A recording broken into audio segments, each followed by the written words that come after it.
Hi, welcome to Quirky Queen's Journals. My name's Kirsten. So I am sketching some flowers from my Edith Holden book.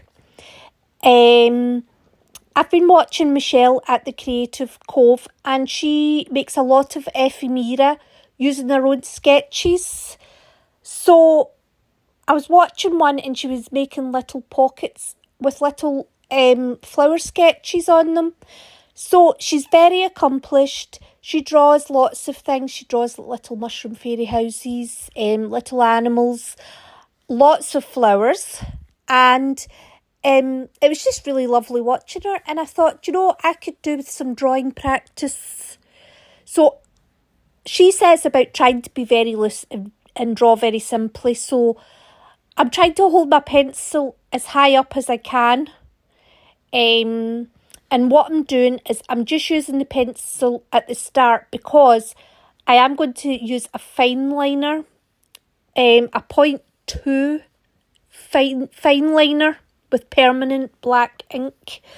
But I wanted to just put down a pencil sketch so that I am not putting ink on, the parts of the plant that are in front of other parts. For tidiness, basically. So this one is called Devil's Bit Scabious, which is not the nicest name I've ever heard for a plant. Scabious and Devil's Bit, and it looks so pretty. It doesn't look like it would be called a Devil's Bit. Anyway, so again, just trying to be really loose, trying to not overly control the pen.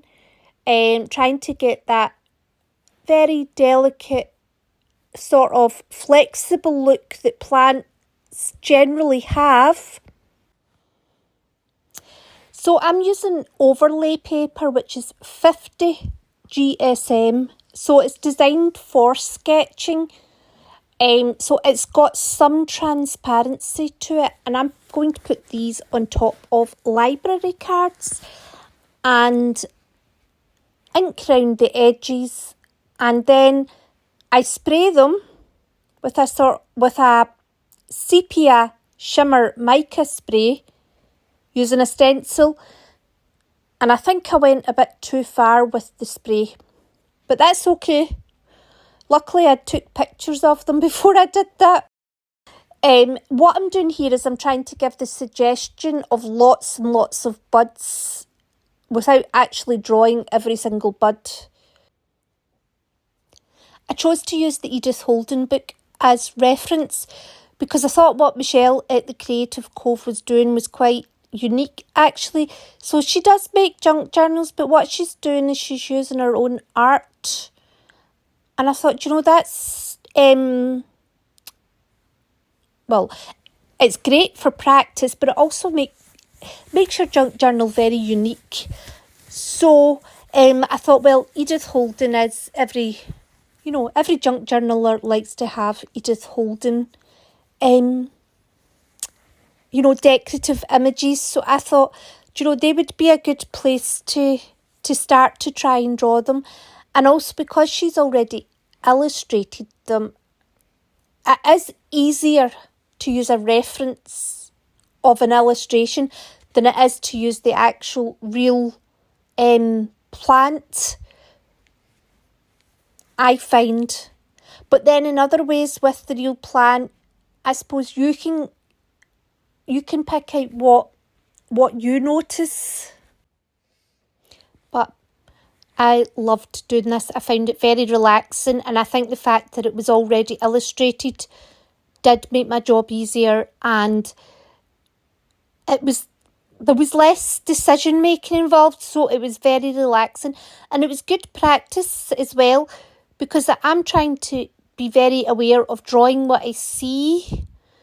Just now, that's kind of what I'm working on, rather than what you think it should look like. For example, if you draw a face, draw the person's actual face, not what you think it should be like. And then that's when it starts to look good. So I'm using a dry paintbrush with the pan pastel. This is a soft watercolour. paintbrush. And the reason I'm using it is because I find the wee sponges are a bit difficult to work with. And I find holding the paintbrush I find it easier to I think it's just what I'm used to, so I find it easier to put the colour where I want to put it. Although I could have done with using a smaller one, I do think, especially for those stalks. So that's me using a sienna colour on top of that green colour. And then when I do the buds, the purple buds, the big one at the top, you can see it's more in shadow on the bottom right hand side. And that's where I'll concentrate on and then sort of graduate it out from there. And then I'll add a bit of white as well, just to make that purple look deeper on the bottom right side.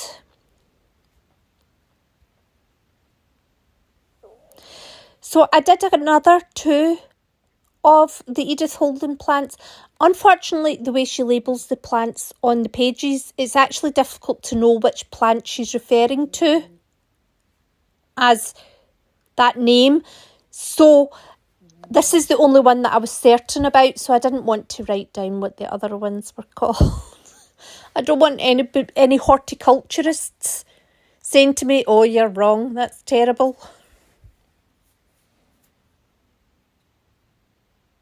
So I'm just trying to keep that kind of almost the way that you would do it if it was watercolour.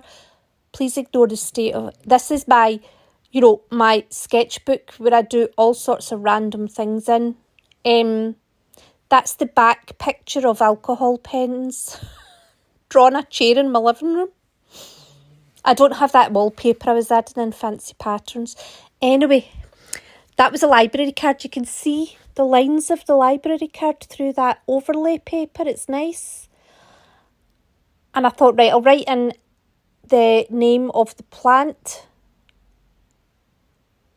Devil Bits Scabious, it should be. Devil's Bit Scabious. But again, I'm trying to write it holding the pen nearer the top to lose a bit of control, but it's actually quite hard to do, especially when you're writing and you want it to be neat. But I will persevere. So I really liked it here. I should have stopped here. But then I got out the spray and the stencil and it overpowered the picture. And you'll see that. And that's okay. I'm a big fan of pushing it past where you think it should go.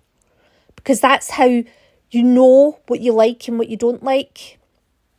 So this is the rest of them. And just to say thanks very much for watching. And I hope you enjoyed. And I hope to see you soon. Take care. Bye.